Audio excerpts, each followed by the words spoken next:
সালাতে দোয়া কবুল হয়। সালাতে দোয়া কবুলের 3 জায়গা। একটা হচ্ছে তাকবীরে তাহরিমার পরে আমরা সানা পড়ি না, আমরা তো একটা পড়ি।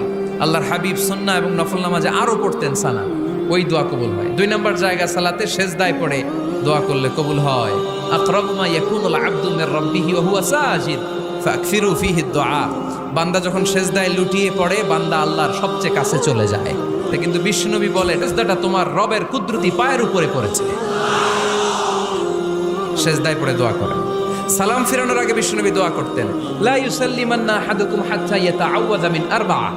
আল্লাহর হাবিব বললেন 4 জিনিস থেকে পানাহ না আছে আমার কোন উম্মত যেন সালাম না ফিরায়। তারা যেন পড়ে আল্লাহুম্মা ইন্নী আউযু বিকা মিন আযাবিল কবর, আউযু বিকা মিন আযাবি জাহান্নাম, আউযু বিকা মিন ফিতনাতিল মাহইয়া ওয়াল মামাত, আউযু বিকা মিন ফিতনাতিল মাসিহিদ দাজ্জাল। আল্লাহ কবরের আযাব থেকে বাঁচাও, আল্লাহ জাহান্নামের আগুন থেকে বাঁচাও, আল্লাহ জীবন